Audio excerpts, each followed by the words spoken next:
Hello again, Jim Dowson here, guest presenter with the Templar Daily Report. That's our new name now, Daily Report. We don't need this COVID thing anymore. Although it'll be back. Make no mistake about it. How are yous all? God bless each and every one of yous. Now, I've great news and bad news. I'll start with the great news. The great news is every single one of these fantastic jobs is gone, sold. Everybody bought them. The bad news is there's no more. As I say, they were made in 1960. It was a miracle that we got these. They're all gone. They're all gone, as I thought they would be. And the smell is overpowering. I'd keep one of them in my car, I think. I'm just so disappointed and sorry for folk who didn't manage to get one. Sorry, I did my best. I got 10 or 11 that we shouldn't have got anyway, but God was good to us, so let's rejoice in what we got and not commiserate in what we lost. If you didn't get one, I'm sorry, but I've told the guy and I've told everybody in the world just about, if you ever see any of these, get them. We will take them. We will buy them immediately, but I don't think we'll ever see any again. But to the people who got them, you are most fortunate indeed. Well done, excellent. And these are getting posted out tomorrow, and you're going to lose your mind when you see these. Get on to us and let us know what you think, if you don't mind, in case people think I'm exaggerating. Right, today, because I never done it yesterday because we were under pressure, and may the Lord forgive me, I want to read my text I had yesterday. I forgot all about it. I wasn't doing it because we were pushed for time. I just actually forgot. So, there you go. I'm not perfect, far from it. But I want to read you today a wee bit from John 3.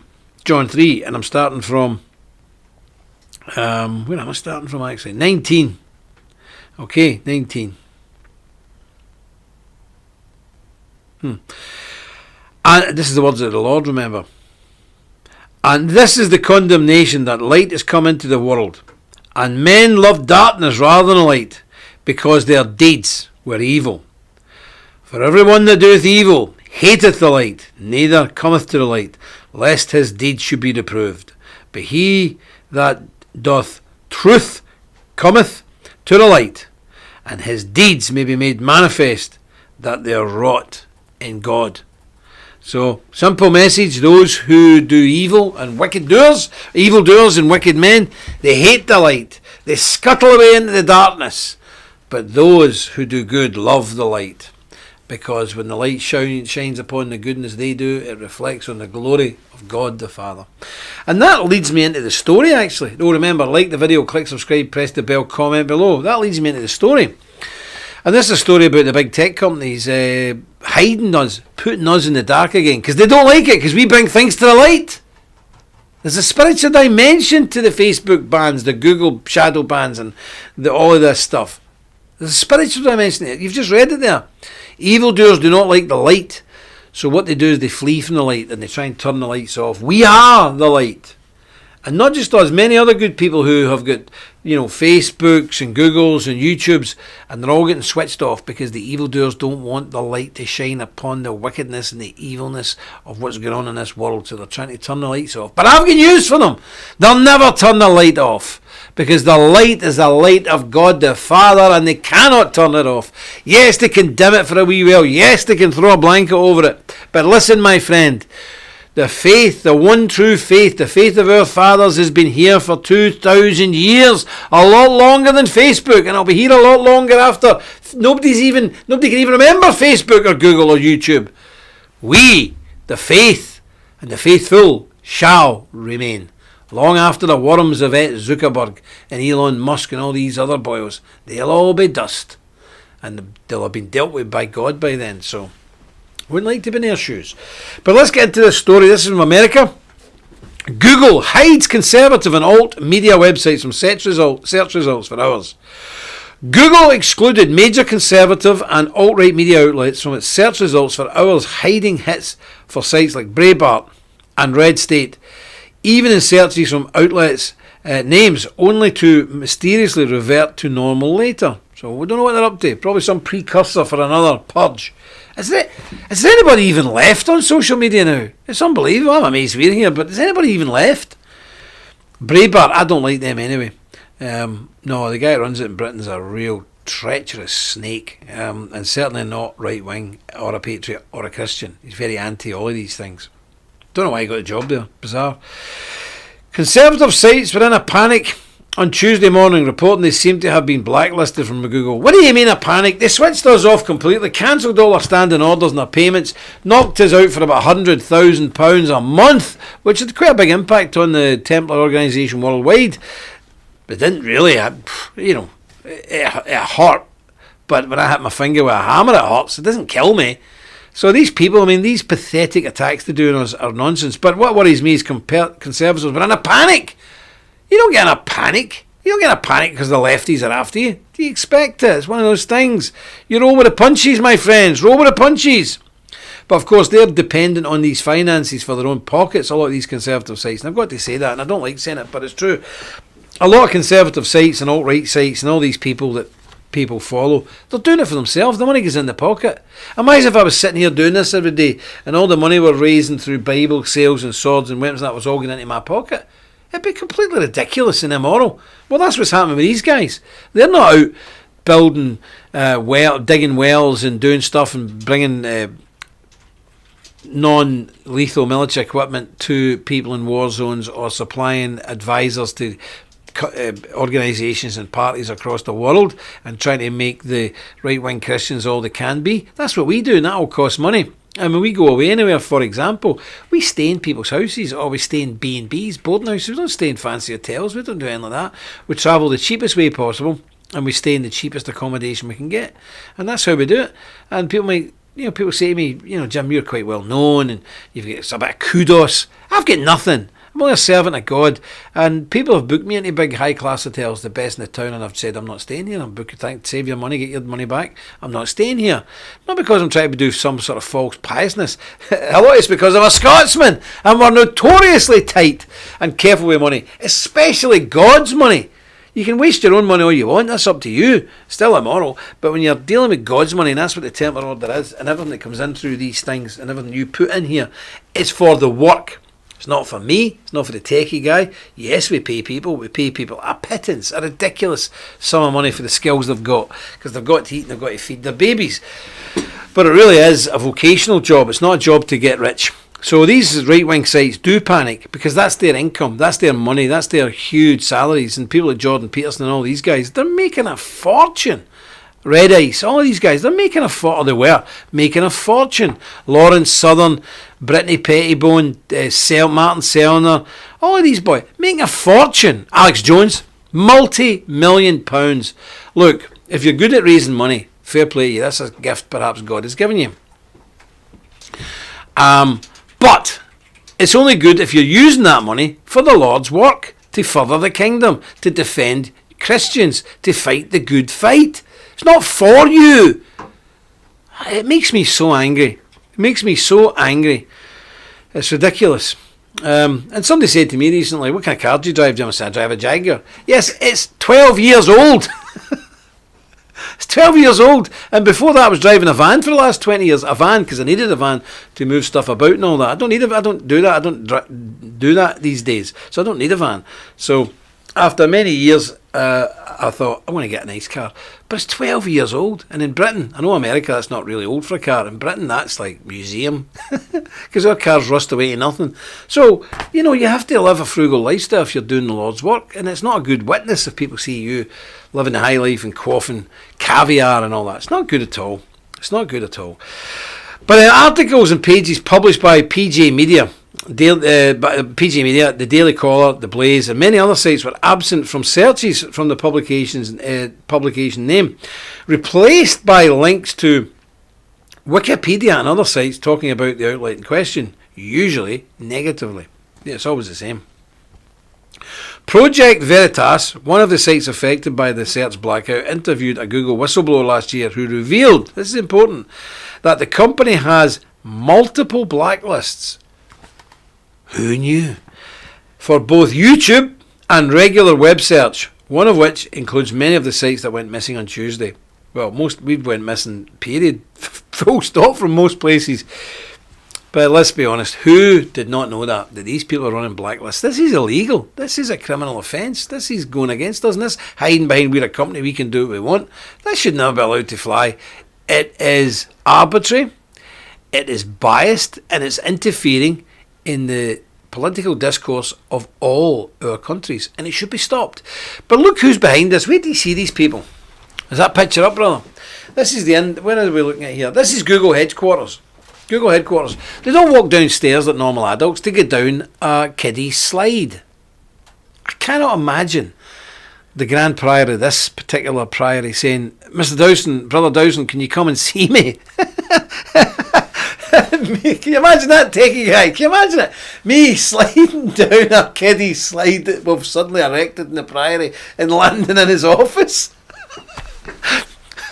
I think I'll be getting chased around the place with one of these.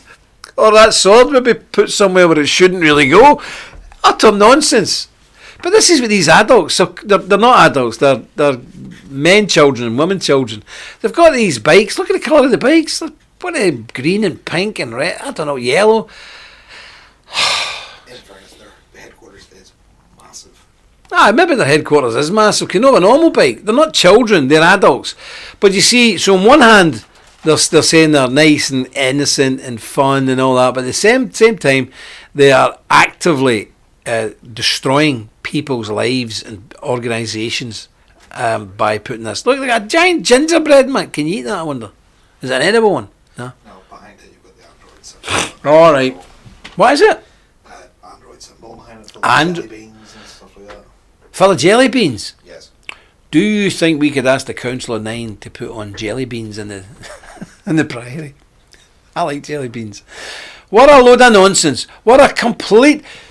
See, so what you've got in charge of important things, because YouTube and all these things now are the village marketplace where people go and, talk political stuff. So now you've got basically a load of kids in charge of it, and they're saying, we don't like you, go away, bad, nasty man, and they switch you off or they shadow ban you. This is not...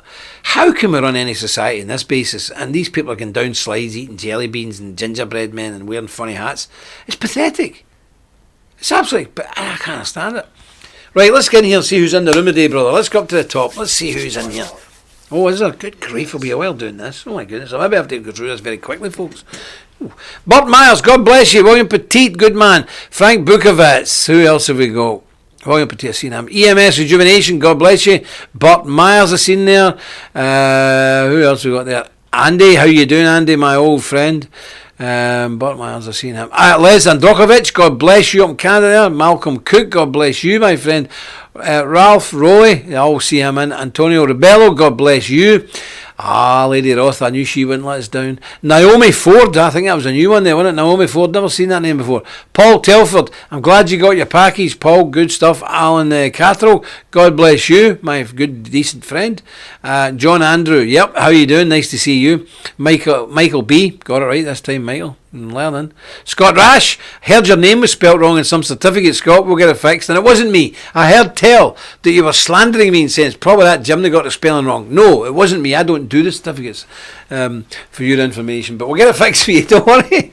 Jim Young, you're welcome. Troy Otto, you're very welcome in the room. Dan Guerra, how you doing, Dan? Did you? Oh, what was it? You got it? You got your Bible today? Good. I hope you're very pleased with it. William Mumford, how you doing? Nick, I see Nick in the room. God bless you, Nick. Nice to see you. Gary Johnston, my Alabama friend. I was worried about you, Gary. I hadn't seen you for a few days in the room. Thought there was something wrong with you. Hope you're okay, brother. Hope you're okay. Yeah, Colton Strait, God bless you as well. Who else have we got here? Where was he? Heinrich Johansson. Oh, good to see these exotic names. And Kenneth Driver, God bless you, my friend. Scorpion, God bless you, my friend. Jane, another woman. Jane, where are you from? What are you all about? We don't know who you are. Where are you from? What do you do? Michael Kreitz. I sent a lot of stuff out for Michael Kreitz. Michael Kreitz, I sent a lot of stuff out for you between yesterday and today. With the updated address. With a new address. So you will get it. Joseph Taylor, God bless you, my friend. Brian Payton. Who else have we got here? Neville Walker. Big Nev. He sent us a picture today. Wait, we'll see if we can get it up. I think the techie guy's got it. We'll try and get it up in a wee minute. Big Nev is flying the Templar flag behind enemy lines, hostile territory, and he says, I don't care, because the council will give him any trouble. And there you go, flying. Oh, it's not there yet. Wait a minute, I'll be there in a minute. So this is Brother Walker's lovely, lovely flag. And he also got his axe. So there it's there. Neville, we salute you. God bless you, Templar brother. He's flying that behind enemy lines. So next week he'll probably be living in a tent. No, Anglo-Saxon. Where did I see Anglo up a wee bit there? Anglo-Saxon. There he's there. God bless you, Scotland. Yep. Stuart, who's that? Stuart Duncan. Sounds like a Scotsman. George Jensen. God bless you. Seen Kenny. Oh, Tara Templeton. Howdy, partner. Yeah, Karen and Charon. Very good. Nice to see you. Greg Howarth. I've seen Greg Howarth there. Nice to see you in the room, my friend. And Francis Pitt. God bless you too. John Van Aken, yeah, good to see John Van Aken in. Michael McGuffin, God bless you, Michael McGuffin. I think that's... Oh, Marty, how you doing, Marty? God bless you as well. Who else have we got? Oh, there's another one. Oh, come on now. People are giving me these Gaelic names. Búrtna Bass, I don't know what that is, but I've done my best with it. Búrtna Bass. And Krista S, yep, good to see you. There's a lot of new names in here, folks. So, and Tyrone Jameson. Tyrone Jameson on deck, present. Who's this from Glasgow? Jane. You got dementia. Oh, I might have. Who knows? I'm a funny age, Jane. You're from Glasgow. Mr. Backy. Kosovo is Serbia, and don't forget it. Jane, whereabouts in Glasgow are you from? My wife's from Postle Park. I try and keep it quiet, but she's from Postle Park. I was born and bred in Airdrie. But there you go. But her grandfather's in Ulster and so is mine, so we're really from Ulster. But lovely to see you all. James Collins in Ireland. How you doing, James Collins? That's a man with a great name you've got to live up to. Hard job. So, well, listen, you're all welcome in the room. And it's great to see so many people coming in. It really is. Now, for the guys in Texas, we've been trying to get to the bottom of if we can get a conference going again, or can't we? In 1 minute we can, and the next minute we can't, because Houston, for some bizarre reason, I take it you've got a Democrat mob in power or something in Houston, I don't know. 1 minute it's okay, next minute it's locked down, then it's okay again, but you can't open hotels. Then it's okay again, or you're locked down again, then it's okay as long as you're not opening a bar. It's just, it's ridiculous. The whole thing is ridiculous. It's just crazy stuff. So we don't actually know. We're waiting on this guy. He's camp. Oh, he's like Liberace. I'm waiting on this very camp gentleman, nice guy, to get back to us. So we go. No, it says we really not into the Pet Shop Boys, you know. Oh, I hope no. Oh, Pet Shop Boys. Oh no. Oh, very good, aye. Oh, that Jane says, mum from the West End and dad from the East End. Oh, that'll be some mix. So basically, people who don't know that in Glasgow. So your mum is a toff and your dad is from the hood.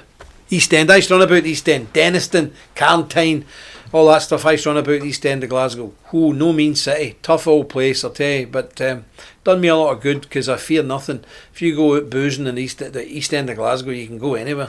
I had to remove a comment from Frank, but he said he's going to go by the hotel tomorrow and check. Right. He named it, so don't name places, Frank. What a semi-secret clandestine organisation, man. You got to keep it. Don't tell anybody. Oh, 500 Black Lives Matter turning up.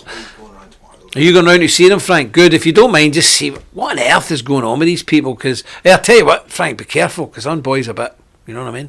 Be careful, brother. I know you've got that big 6-shooter sticking out your dungarees, so you'll probably be fine. A Glock now. Oh, get back to the big 6-shooter. So John Van Aken, I have a flag put from my Templar flag. Excellent. Yeah. Very good. But see, you're in a normal, sensible country. You're in America. In Britain, you could be kicked out your house for flying an England flag in England. Seriously, can you imagine such a thing? And I personally have been arrested for flying a Union Jack in Britain. Arrested, took up a police station. Let go, but it's just a big aggravation, you know. Dissident Celt, how you doing? Nice to see you as well. And Scorpion also flies the Templar flag. Get them flying, folks. Get your Templar flags up. Why not? And if you're going to get into a bit of trouble with it, challenge it. Say, aye, all right, take me to court. Wait, what are they going to say in court? And look, if you go to court, you might get fined 40 quid. Some doesn't matter. It's a great witness, and it's a great bit of publicity because you've been in all the papers and everything, and it'll be wonderful. I'm lucky to live in Northern Ireland, and within 500 yards of me here, there's probably 1,000 flags. Every house has got a flag up, every tree's got a flag nailed to it, and every lamppost has got 2, 3 or 4. So I'm okay here. But, get the flags up. Who cares? Just get the flags up. That's it. There's no problem with it. So before I move on to this illegal immigrant story, I've got a illegal immigrant story coming in here from Britain. As I told you before, these are gone. I'm really sorry everybody missed out, but I'm so pleased for the people who got them. You're just going to love them. And please, if you don't mind, come on to the channel and tell everybody what they're like. But I've got, I actually forgot about these. I forgot all about them, but I was up at the embosser's the other day and he said, you've got 10 Bibles lying here. And I said, really? Because, let me be totally honest, I made a complete mess of things. I ordered these instead of ordering another batch of Apocryphas. So at the moment I'm 6 Apocryphas short to get the orders fulfilled, but some of them just come in, so it's no problem. They're getting ordered. But I got these and I didn't even know I had these. I didn't even know I had them. They are. It's quite a robust thing. It's a, what is this called? It's obviously King James. It's a King James large print Bible. Black French Morocco leather. It's quite a thick Bible for being a personal one, look. But it's very flexible. It's one of the ones, it's flexible. It can flip right round. See that? It can flip right round. But it's a big Bible. Where are we? That's it. It's a big Bible. And again, beautiful leather. But it's flexible, you see. It's a flexible one. So it's more for going to church with, or if you're out street preaching, whatnot. It's not got a centre margin for references. You don't get a bit confused. So it's more a kind of reading Bible and going to church with. You can go to church, sit with them in the pew. These are really good. So again, French Morocco leather. It's about, what is that, brother? It's about, 9 inches? Yeah, about 9 inches by 5.5, 6. We've got these. But we don't have a page for them. We don't even have a price for them. I don't actually know because I got them by mistake. So I don't even know how much they cost. I've no idea. I'll need to go and check it out. But the techie guys assured me you can do something for tomorrow. But I don't know how much these are. And they're not as expensive as those turquoise ones you've got. The real fancy paper ones. They're not as expensive as that. But the text and everything's really good on that. It's really good. Should be about the same price as the Apocrypha. Yeah, I think it's around about the same price as the Apocrypha, to be honest with you, which is, what was that? So 115 or 139?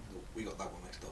Can't remember. We'll get back to you tomorrow. We'll go and check it because I've no idea. I need to go and check, what the deal was with them. But there's 10 of them. 10 of them lying about. But I'll put that away up there. Put it here. Huh? I had no idea. Yeah, they must be about the same size as the other one. But there you go. So we'll get them sorted tomorrow for you and leave it to that. But I tell you what I do want to push today. I'm on my QVC thing, innit? I want to push the book because the book sales have sort of, everybody's said, oh, we've seen that, and we've not been putting them up. So let me put the book link up again. Now this is the most explosive counter-revolutionary or Reconquista book that has ever been printed. Ever. Take my word for it. This book in a few years will become like gold dust because it'll be illegal and people will try and burn it and confiscate it and throw it in the fire.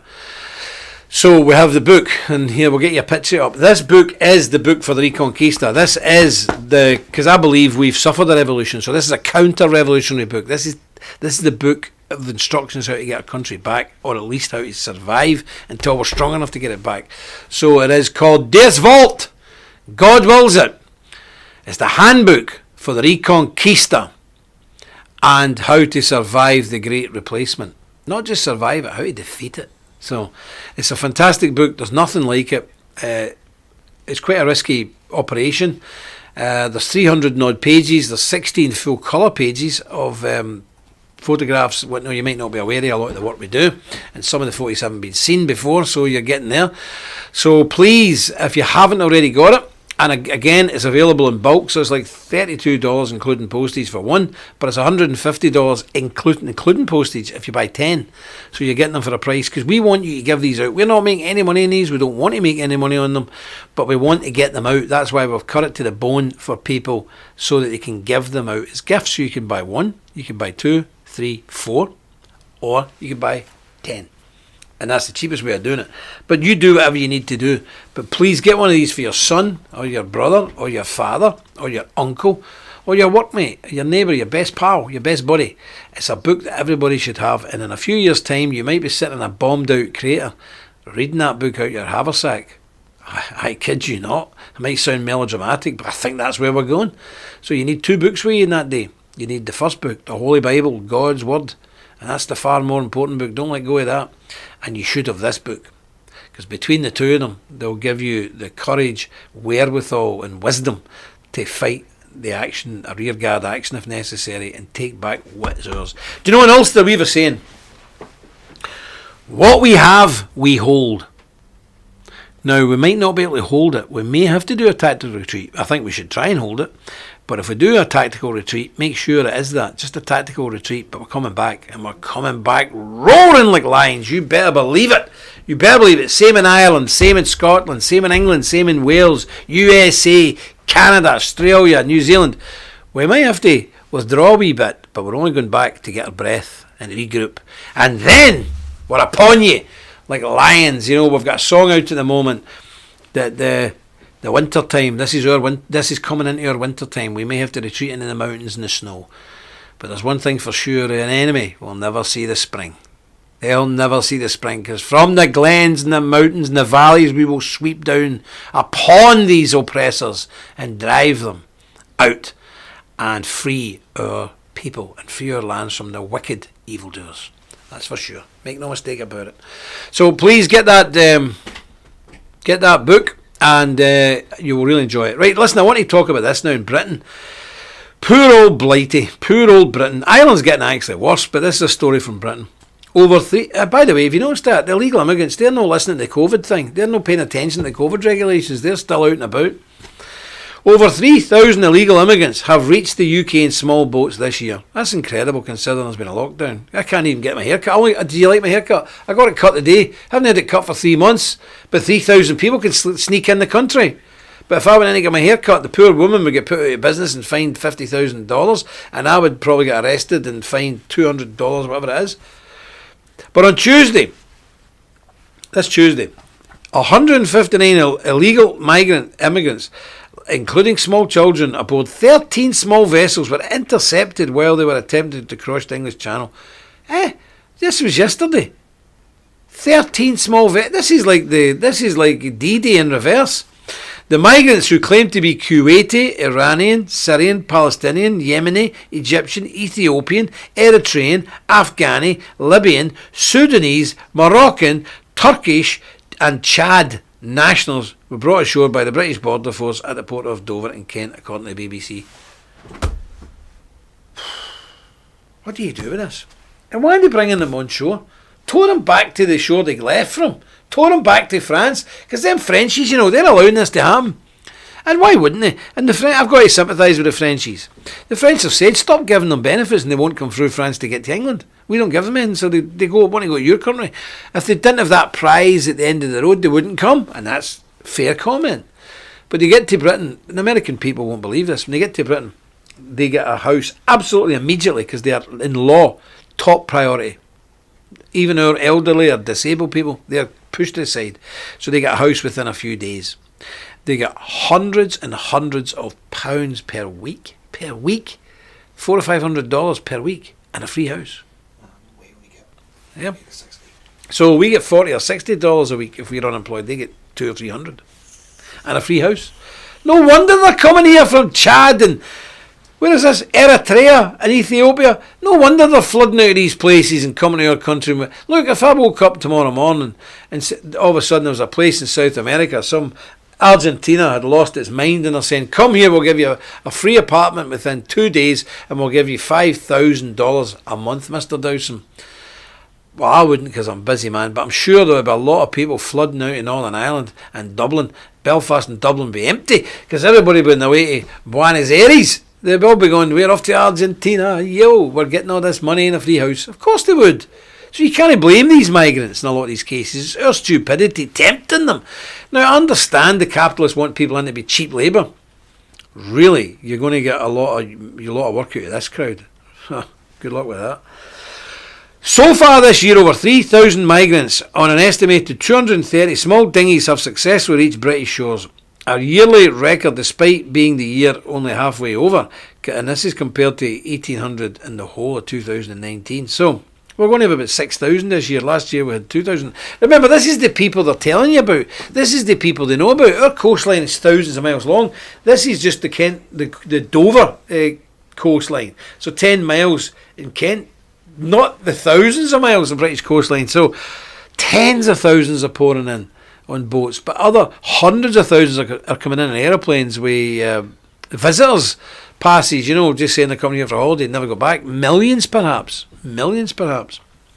So according to the London-based think tank Migration Watch UK, the drastic increase in illegal boat migration will result in nearly 7,600 illegal migrants by Christmas in that area, picked up in that area. But as I say, we've got thousands of miles of coastline. We're an island. To date, the British government has also failed in deporting illegal boat immigrants. A report from the same think tank found that between the start of 2018 and May of this year, just 155 migrants were successfully deported, representing 15% of the 3,200 migrants that reached the United Kingdom during that period. So 75% get staying, 15% get sent back to wherever they came from. It's not good enough. Yeah, and all they have to do in Britain, I watched the documentary in Glasgow, and all these waiters done in a Indian restaurant when they were raided, they just took their passports like this, opened the door of the oven, popped it in. Police said can't do none because they don't have any passport documentation. So that's it. No point even arresting them. Bye, and just walked away. Fined the guy who was running the restaurant for having unregistered workers, but that's it. Can't touch them. Cannot touch them. Well, I would suggest anybody in this country without documentation should be kicked out anywhere. Where? Anywhere. Not even necessarily on dry land, do you know what I mean? Just take one of them big, massive cargo planes up. Out you get, find your own way home. It's ridiculous. It's criminal. It is absolutely criminal. And it's been allowed, and these people are a huge burden on our country. Listen, I have none against immigrants, and people come to work, that's fine. My own family went from one part of, they went from Ireland to Scotland, and Scotland to Ireland, back and forward, many, many times over the last few years. Some of my family have went and worked in Germany. My granny became a nanny in America. She was deported for overstaying, actually, during the Cuban Missile Crisis. But anyway, we've all got to move sometimes to work, but we go there, we work, and we go back to our own countries. Or, if you are emigrating full-time, you go there as a productive, law-abiding, decent member of society whose every intention is to assimilate and fit in and become the best of that country's citizens you possibly can. And many people have done that in America, in Canada, Australia, New Zealand. People go there as Brits, as Irish people, as whatever, but within a generation they are the staunchest Americans, the staunchest Australians you could ever find. And that's the way to be. That's the way to be. These people have no intentions of becoming British or Irish or anything else. They have no intentions there. They're here for the benefits, and why not? Again, I don't blame them, poor people. It's our government's fault. The elites have lost their mind. They've lost their minds completely, and they're destroying our countries. And it has to stop. But it's going to stop soon. This is reaching a crescendo very quickly. Now, in America, I also see that very brave couple, McCloskeys, who were out guarding their house. You remember the wife had the gun and the guy had the rifle. They're now being prosecuted. The local prosecutor's going after the local, I don't know what you call them, district attorney's going after them. Now, even the state governor never said we will pardon them. So why is this happening? And the way it was put on CNN is these very respectable, orderly protesters were scared by these people brandishing guns at them. Let me tell you something. These people lived in a mansion. They had huge cast iron gates. You ever seen a cast iron gate? It's cast iron. They smashed those gates. Clean off the rock pillars they were attached to. Peaceful, really. I mean, the amount of force and violence would have to be exerted to smash those cast iron gates is terrifying. There's a picture in there. They smashed those gates off those pillars. No wonder the people got their guns, because to protect their property that they've worked damn hard for years. Something that the people on the march who smashed the gates know nothing about. They've probably never worked a day in their life. They've sponged off the American people with welfare and free college education in a community college, and then in community project housing. But the people who paid for their housing, paid for their education, these people, these good people, are paid for it. They've paid their taxes, and it's paid for these marchers to live the life they've lived. Then they go and repay it by smashing their house up and trying to attack them because they've done well in life. Why don't they go and attack the gangster rappers who are multi-millionaires, one or two of them even billionaires? Why don't they go and attack their mansions? Why are they attacking the McCloskeys? Is it because they're white? Is it because they're Catholic? Because I don't believe it's just because they're rich, because there's rich gangster rappers, there's rich black people living in that neighbourhood. Why not smash their gates up?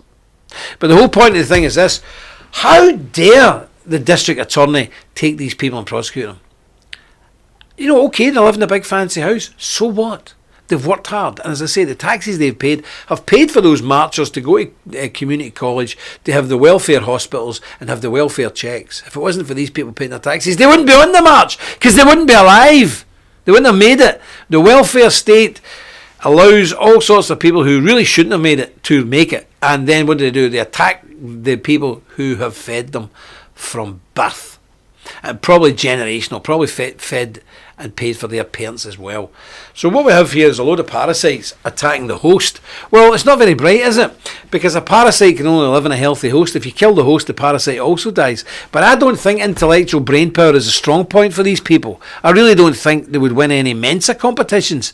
They're imbeciles and they're violent thugs. And these people done the right thing. These people stood their ground with their guns and were prepared to fight to protect what they'd worked hard for and what their children's legacy is. Because that's their children's legacy. So how dare people attack their property? And how dare the state then try and jail these people for doing what any normal, sane human being would do? Protect what's yours.